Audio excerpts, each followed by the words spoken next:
wabarakatuh. Kembali lagi di channel Nur Hayati Mukhtar 1712. Baik, sebelumnya minta maaf dulu karena sudah menyambut bulan suci Ramadan.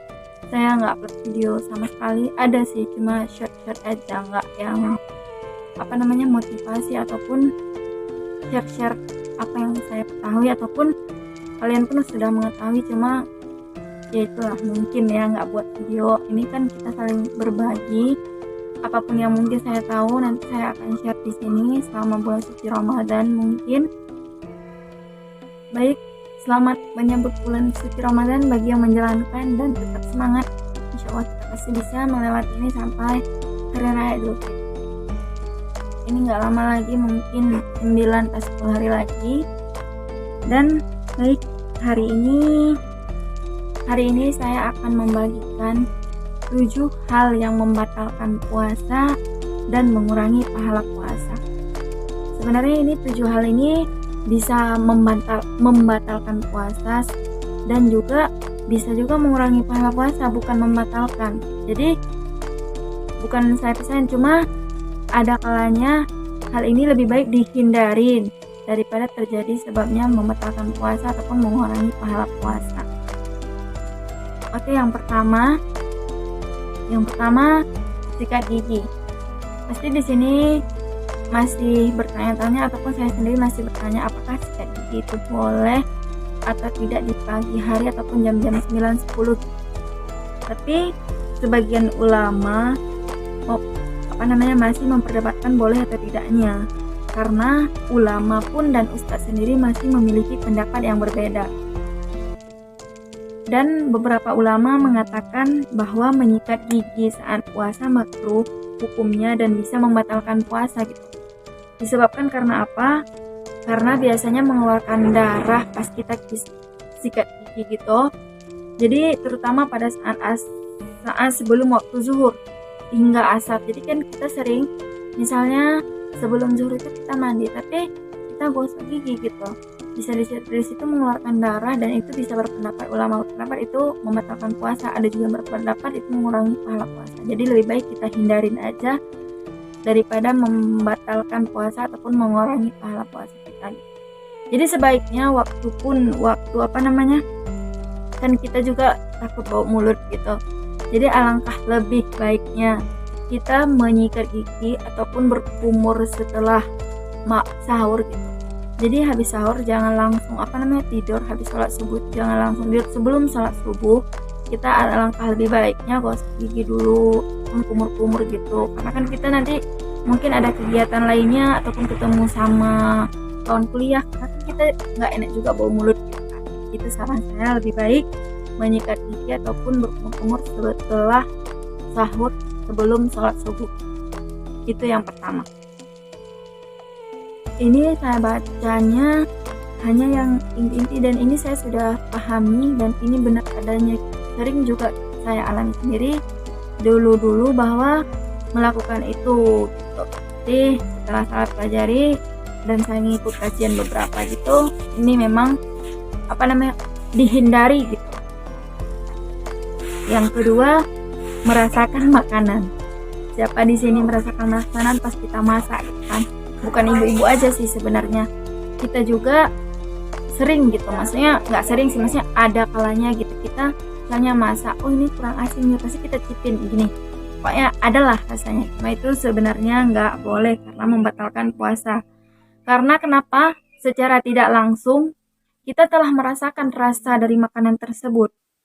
Meskipun kita kan ada yang mengatakan kita cuma kayak di lidah aja ataupun kayak di itu, tapi kita langsung muntah, kita mengeluarkan yang kita rasa tadi, tapi itu kan bisa masuk ke mulut. Itu kalau pendapat saya, ataupun kalau yang dari saya baca ataupun saya kajian kayak gitu dibilangnya.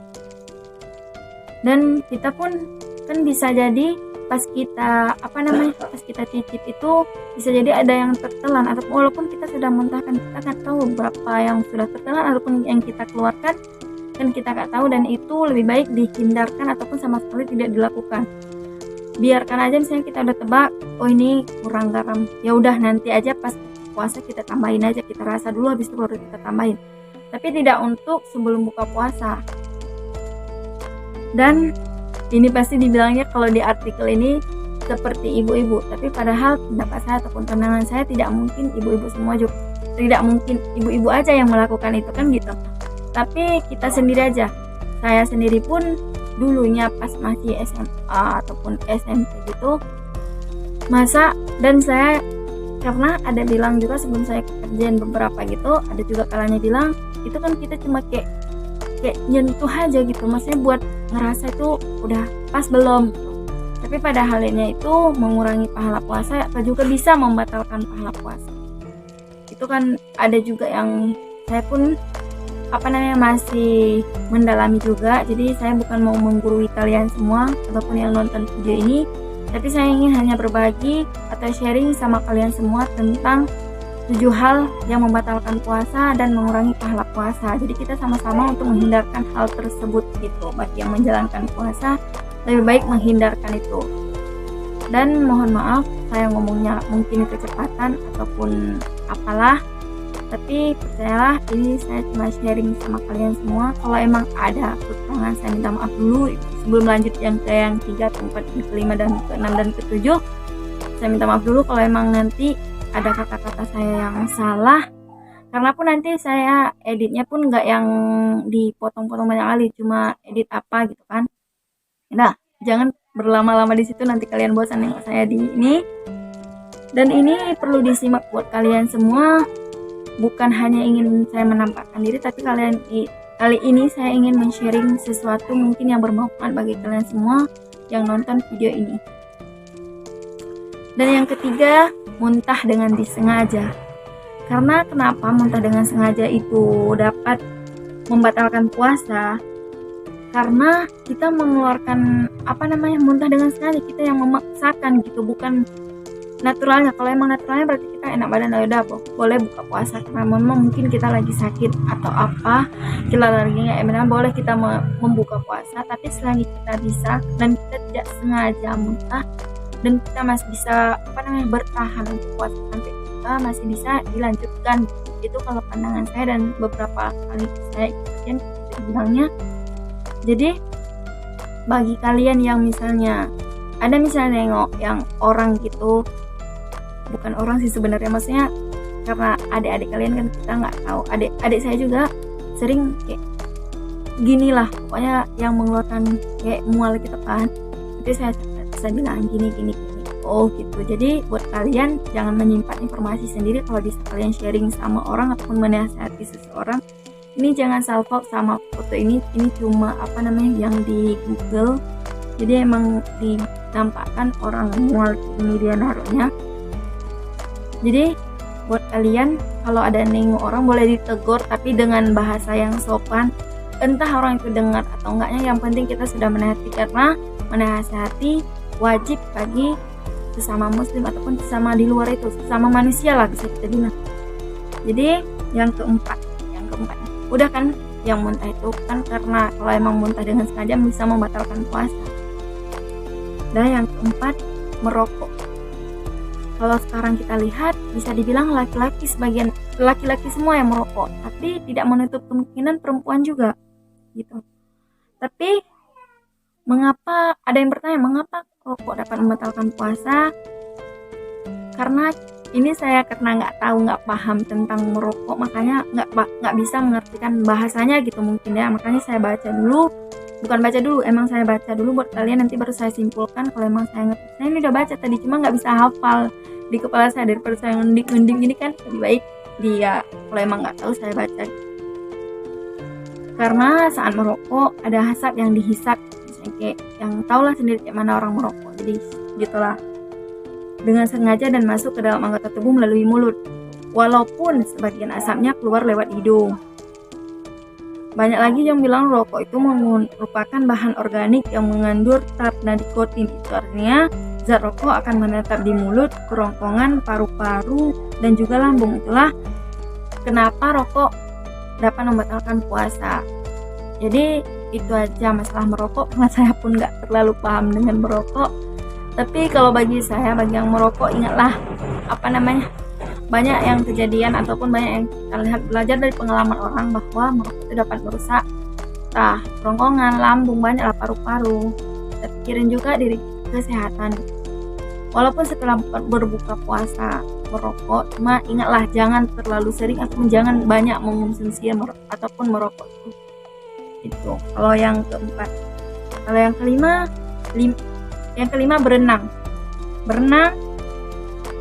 Sebenarnya berenang itu diperbolehkan ketika berpuasa. Namun, ini ada namunnya. Kita harus hati-hati agar tidak ada air masuk dalam mulut kita. Karena kan kita mungkin berenang nggak pakai yang penutup. Bisa juga pakai penutup tapi airnya tetap masuk. Kan kita nggak tahu, cuma kita lebih hati-hati. Dan ini kenapa dibilang bahwa lebih baik menghindari daripada mengurangi pahala puasa. Nah, kalau kita air kena ketelan dengan sengaja, otomatis kita membatalkan puasa. Dan mungkin ada juga yang nggak sengaja gitu. Lebih baik dihindarkan, itu dapat mengurangi pahala puasa gitu maksudnya. Dan yang kelima itu udah siap masanya berenang. Ada juga yang bilang saya pernah dulu dinasehatin gitu, jangan mandi terlalu lama gitu, karena banyak air masuk ke dalam tubuh kita gitu. Bisa juga itu mengurangi pahala puasa kita gitu. Karena kita bisa berendam di air lama kali gitu kan, bisa sejam 2 jam gitu. Cuma itu lebih baik dihindarkan, karena memang nggak boleh lama-lama di air, takut nanti airnya tertelan, airnya gimana lah. Pokoknya dulunya saya dinasehatin kayak gitu, jangan berlama-lama di air, intinya itu aja sih. Dan yang keenam itu adalah menstruasi atau haid atau halangan, atau bahasa gaul sekarang itu sering disebut palang merah. Saya pun nggak ngerti kenapa palang merah, cuma ya udahlah, saya hanya mengatakan bahasa itunya karena saya tahu saya pernah mengalami itu. Dibilang ini ya gini-gini karena nggak tarawih gitu kan. Cuma ya udahlah, kita bahas permasalahan apa sih yang membatalkan puasa. Bukan membatalkan sih, astagfirullah. Yang keenam itu menstruasi atau haid. Kenapa dikatakan itu? Karena itu bukan sebagian terutama, emang khusus buat bagi perempuan. Setiap bulannya akan ada masanya berhenti sholat, ataupun ada kalanya jeda sholat, ataupun nggak bisa menunaikan wajibnya sholat, menunaikan ibadah wajib.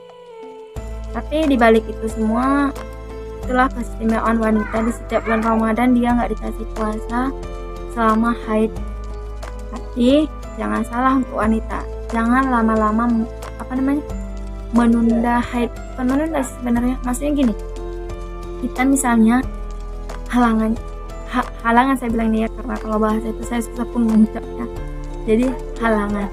Jadi kalau halangan itu misalnya 1 minggu, jangan kalian tambahin jadi 10 hari, jadi 12 hari, jadi 15 hari karena malas puasa. Dan kalian pikir bisa nggak ada, tapi bisa ada emang puasa, tapi lebih baik, alangkah lebih baiknya dan lebih baik laginya, jangan kalian menunda. Kalau emang udah siap, segeralah mandi, bisa menunaikan sholat. Kan kita nanti bisa menunaikan sholat tarawih, bisa mengaji di bulan puasa, kan banyak manfaatnya aja yang kita terima apabila kita tidak menunda mandi yang sudah siap itu buat kaum perempuan. Tetap jangan menunda sesuatu hal kebaikan di bulan suci Ramadan dan bulan-bulan seterusnya, ataupun bulan-bulan, karena kan nggak mungkin kita mengulang yang sebelumnya, tapi tetap memperbaiki dari bulan saat ini, bulan Ramadan, besok sampai seterusnya. Dan yang terakhir perlu saya bilang, saya pun sering mungkin ada mengalaminya juga. Kami juga kita manusia tidak luput dari kesalahan. Jadi yang ketujuh itu emosi yang berlebihan, emosi yang meluap-luap di mana-mana, emosi yang bisa jadi kita berngomong kasar, bisa jadi kita kayak ya bisalah dibilang kayak pakai kata kasar, pakai kata kotor, itu bisa mengurangi pahala puasa ataupun bisa juga membatalkan pahala puasa. Jadi buat kalian kalaupun mempunyai emosi yang berlebihan ataupun ya paham, mungkin ini lebih banyak ke wanita, tapi tak kalah juga sama lelaki. Tapi saya mengingatkan wanita, kalau emang lagi PMS, ada juga yang kebawa emosi yang berlebihan, tolong kalian tenangkan diri kalian, jangan jangan kebawa dengan emosi tersebut, jangan terbiasa dengan emosi tersebut, supaya kalian pun terhindar dari, walaupun kalian nggak puasa ataupun walaupun misalnya kalian sedang haid gitu, otomatis kalian nggak puasa, tapi menghindari gitu. Jangan yang puasa kemarin kita dapat menyebabkan mengurangi pahala puasa yang kemarin, walaupun kita emosi sedang meluap, karena kan ada juga yang haid itu walaupun halangan itu terkadang ada rasa emosi yang berlebihan, sensitif, entah apalah, itu banyak sekali, dan itu tiap perempuan berbeda-beda, termasuk saya ataupun kalian yang nonton ini, khususnya wanita. Tapi saya mau bilang, tetap semangat kalian menjalani hari, dan itulah 7 hal yang membatalkan puasa dan mengurangi pahala puasa. Dan saran saya ataupun solusi dari saya ataupun kita sharing lah inti ataupun kesimpulan ini, tetaplah kalian semangat memperbaiki hari dan tetap semangat menjalani ibadah puasa. Ingat, puasa itu yang wajib setahun cuma sebulan sekali, dalam setahun cuma sebulan sekali gitu bahasanya kan. Jadi bisa saya simpulkan 7 hal itu. Yang pertama sikat gigi, yang kedua merasakan makanan, yang ketiga muntah disengaja, yang keempat merokok, yang kelima berenang, yang keenam menstruasi, halangan PMS itulah bahasanya, dan yang ketujuh emosi yang berlebihan. Dan itu saja dari saya ataupun dari Nur. Tetap semangat menjalani hari. Ingat, kita ini tidak bisa mengulang masa lalu, ataupun kita tidak bisa kembali kalau sudah bulan Ramadan lewat. Misalnya kita mau memperbaiki diri tapi nunggu kayak puasa tahun lalu, cuma kita ingat juga umur kita tidak ada yang tahu, bisa saja ini puasa yang terakhir kita.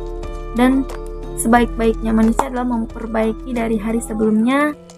Dan tetap semangat untuk menjalani hari. Dan itu saja.